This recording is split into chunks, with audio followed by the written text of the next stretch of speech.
Hi friends, welcome to Angel Tailoring and Designer class. இன்னைக்கு இந்த வீடியோல ஒரு கஸ்டமரோட blouse மார்க் பண்ணிருக்கேன். சோ அத வந்து உங்களுக்கு கொஞ்சம் ஃபாஸ்டா காட்ட போறேன்.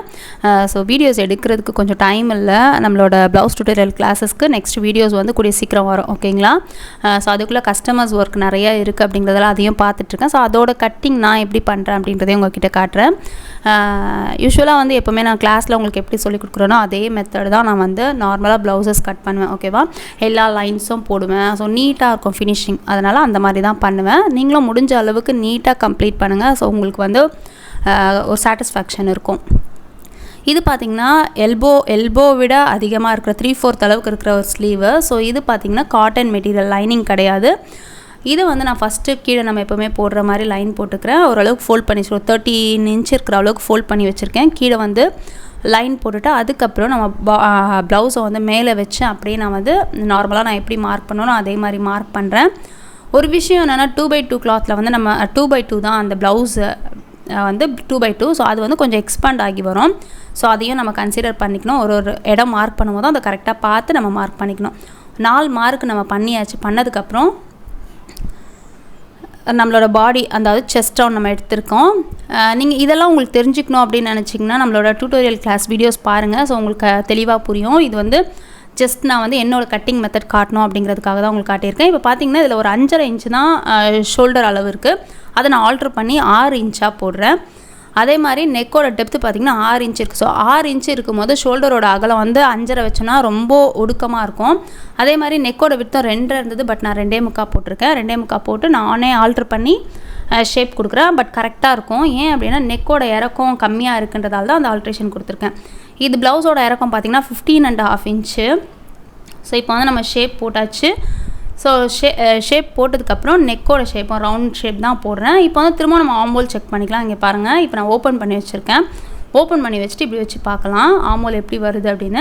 ஸோ இப்படி வச்சு பார்த்துட்டோம். ஆமோல் பார்த்திங்கன்னா நான் மார்க் பண்ணியிருக்கிற இடத்துல தான் கரெக்டான மெஷர் இருக்குது. அப்போ வந்து ஸ்டிச்சிங் நமக்கு தேவை அப்படிங்கிறதால இன்னும் ஒரு 1/4 இன்ச்சு நான் மேலே எடுக்கிறேன். ஓகேவா? ஸோ இந்த மாதிரி எப்போவுமே செக் பண்ணிக்கோங்க. செக் பண்ணிவிட்டு நீங்கள் ஆல்ட்ரு பண்ணிட்டு போட்டிங்கன்னா உங்களுக்கு ப்ராப்ளம் இல்லாமல் நீட்டாக இருக்கும். அது இல்லாமல் நம்ம வந்து ஷோல்டரும் கொஞ்சம் அகலம் அதிகமாக வச்சுருக்கோன்னும் போது ஆமோலை கரெக்ட் பண்ணணும்.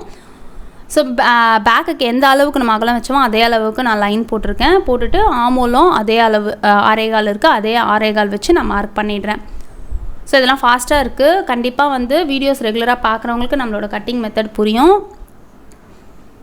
இப்படி வச்சு போடுங்க. ஃப்ரண்ட் நெக் வந்து இந்த மாதிரி வச்சு போடுங்க. ஸோ டெய்லரிங் வந்து எப்போவுமே வந்து நம்ம கற்றுக்கிறது தான், நம்ம வந்து டெவலப் பண்ணுறது தான். நம்ம பயந்துக்கிட்டே இருந்தோம்னா நம்மளால் டெய்லரிங் நல்லா பண்ண முடியாது. ஸோ ஓரளவுக்கு இறங்கி நீங்கள் வந்து தைரியமாக செய்யுங்க. உங்களுக்கு எல்லாமே பர்ஃபெக்டாக வர ஆரம்பிக்கும். ஸ்டார்டிங்கில் நமக்கு எதுவுமே நல்லா வந்துடாது. எல்லாமே வந்து நம்ம பழக தான் கரெக்டாக வரும். ஓகேவா? ஸோ பாருங்கள், இந்த மாதிரி லைன் இதெல்லாமே வந்து நான் ரெகுலராக ஃபாலோ பண்ணுறது தான். நீங்கள் நினைப்பீங்க கிளாஸ்க்காக போடுறாங்கன்னா அப்படியெல்லாம் கிடையாது. நான் ஒரு டைம் கட் பண்ணும்போது இந்த மாதிரி போட்டு தான் நான் கட் பண்ணுவேன்.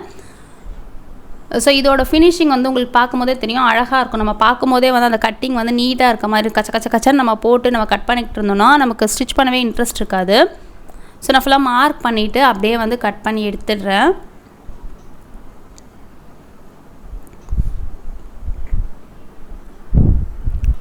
ஸோ நான் சொல்லிக் கொடுக்குற மெத்தட் பார்த்திங்கன்னா ரொம்ப சிம்பிள் மெத்தட் தான். ஒரு சிலர் வந்து நிறைய விஷயத்தை கன்ஃபியூஸ் பண்ணிக்கிட்டு ப்ளவுஸில் மார்க் அளவெடுக்கலை, ஒன்றுலேயும் அளவெடுக்கணுமா அப்படியெல்லாம் கேட்பீங்க.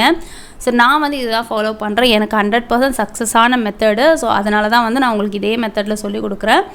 முடிஞ்ச அளவுக்கு இதை ஃபாலோ பண்ணி பாருங்கள். ஓகேவா? இப்போ இந்த நாட்செல்லாம் நம்ம போட்டு எடுத்துடலாம். பேக் டாட்டுக்காகவும் நான் வந்து லைன் போட்டு வச்சுக்கிறேன். ஒரு சிலர் கேட்குறீங்க ஷாப் எங்கே வச்சுருக்கீங்க அப்படின்னு. ஸோ ஆல்ரெடி நான் வந்து ஷாப் வச்சுட்டு இருந்தேன். கொரோனா டைமில் வந்து க்ளோஸ் பண்ணிட்டேன். ஏன்னா குழந்தைங்கள வீட்டில் இருந்து பார்த்துக்கணும். நம்ம அங்கே போனால் நம்ம எப்படி வருவோன்னு தெரியாது அப்படிங்கிறதால பிள்ளைங்களை பார்த்துக்கணும் அப்படிங்கிறதால ஷாப்பை க்ளோஸ் பண்ணிட்டேன். இப்போ வந்து வீட்லேயே தான் நான் செஞ்சிட்ருக்கேன். ஓகேவா? ஆனாலும் என்னோட அந்த ரெகுலர் கஸ்டமர்ஸ் வந்து இப்போ நான் ஷாப் இருந்ததுக்கும் வீடு இருந்ததுக்கும் 3 கிலோமீட்டர்ஸ் தள்ளி இருக்குது. பட் இருந்தாலுமே வந்து அங்கேருந்து கஸ்டமர்ஸ் வந்து வீட்டில் எடுத்துகிட்டு வந்து கொடுப்பாங்க. ஸோ அந்த மாதிரி ரொம்ப ரெகுலர் கஸ்டமர்ஸ்க்கு மட்டும் செஞ்சிட்ருக்கேன். இப்போ வந்து ஸ்லீவுக்கு வந்து நம்ம ஒரு 1 இன்ச் அளவுக்கு ஃபஸ்ட்டு வந்து ஸ்ட்ரெயிட் லைன், அதுக்கப்புறம் 1 இன்ச் அளவுக்கு லைன் போட்டாச்சு. போட்டுட்டு ஸ்லீவை வந்து அப்படியே மேலே வைக்கிறேன். பார்த்திங்கன்னா உங்களுக்கு தெரியும் கொஞ்சம் பெரிய ஸ்லீவ் தான், கிட்டத்தட்ட ஒரு 14 இன்ச் கிட்ட இருக்குது. ஸோ இங்கே பாருங்கள், கரெக்டாக இப்படி வச்சு நம்ம மார்க் பண்ணிக்கலாம். இது மார்க் பண்ணதுக்கப்புறம் நம்ம எப்போவுமே செக் பண்ணுற மாதிரி பீஸ் வச்சு செக் பண்ணணும். ஸோ இந்த ஷேப் போடுறது தான் எல்லோரும் கன்ஃபியூஸ் ஆகுறீங்க. நீங்கள் ப்ராக்டிஸ் பண்ணிகிட்டே இருந்தீங்கன்னா கரெக்டாக வந்துடும். ஒரு 1.5 இன்ச் அளவுக்கு ஸ்ட்ரைட்டாக வந்தால் போதும். நான் போன வீடியோவில் கூட உங்களுக்கு சொல்லியிருப்பேன். அதுக்கப்புறம் அப்படியே வளைச்சி எடுத்துகிட்டு வாங்க. ஸோ இது பார்த்திங்கன்னா ரொம்ப மேலே ரொம்ப வளைக்காமல் எடுத்திருக்கேன். ஏன் அப்படின்னு கேட்டிங்கன்னா இது வந்து ஷோல்டர் நம்ம அகலம் அதிகமாக எடுத்திருக்கோம் அப்படிங்கிறதால இந்த மாதிரி தான் எடுக்கணும்.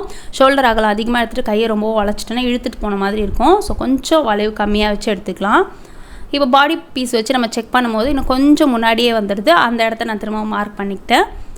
இப்போ வந்து ஸ்லீவோட வித்து கம்ப்ளீட் ஆகுதில்ல, ஸ்லீவ் ரவுண்ட் அந்த இடத்துலையே நம்ம ஒரு 1.5 இன்ச் விட்டு மார்க் பண்ணி அதுக்கப்புறம் இங்கே பார்த்திங்கன்னா ஒரு 1/4 இன்ச் தான் நமக்கு எக்ஸ்ட்ரா தேவைப்படுது. ஸோ அது ஜாயின் பண்ணணும் அப்படிங்கிற அவசியம் இல்லை.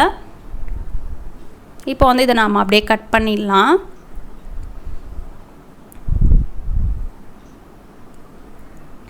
ஸோ ஃபுல்லாக நம்ம கட் பண்ணியாச்சு. மிடில் நாச் போட்டு ஓப்பன் பண்ணி ஃப்ரண்ட்டும் நம்ம கட் பண்ணிடலாம். ஸோ இதோட ஸ்டிச்சிங் வீடியோ பார்க்கணும் அப்படின்னு நினச்சிங்கன்னா கமெண்ட் பாக்ஸில் சொல்லுங்கள். நீங்கள் பார்க்கணுன்னு நினச்சிங்கன்னா நான் வந்து வீடியோ எடுத்து உங்களுக்கு அப்லோட் பண்ணுறேன். ஸோ சேம் எல்லாமே ஸ்டிச் பண்ணுற மாதிரி தான். ஜஸ்ட் வந்து நான் முடிஞ்ச அளவுக்கு கஸ்டமர்ஸ்க்கு கட் பண்ணும்போதே உங்களுக்கு காட்ட ட்ரை பண்ணுறேன். ஃப்ரீயாக டைம் கிடைக்கும் போது நான் வந்து டியூட்டோரியல் வீடியோஸ் வந்து கண்டிப்பாக எடுத்து அப்லோட் பண்ணுறேன். ஓகேவா? ஸோ இப்போ வந்து பட்டியும் நம்ம மெஷர் பண்ணி எடுத்து மார்க் பண்ணியாச்சு. இது எல்லாமே நான் உங்களுக்கு எல்லாமே டீட்டெயில்டாக சொல்லியிருக்கேன். ஸோ எல்லாத்தையும் சொல்லி உங்கள் டைம் வேஸ்ட் பண்ண விரும்பலை. ஸோ அவ்வளோதான், எல்லாமே கட் பண்ணிவிட்டோம். நெக்ஸ்ட் வீடியோவில் முடிஞ்சால் இதோட ஸ்டிச்சிங் பார்க்கலாம். தேங்க்ஸ் ஃபார் வாட்சிங்.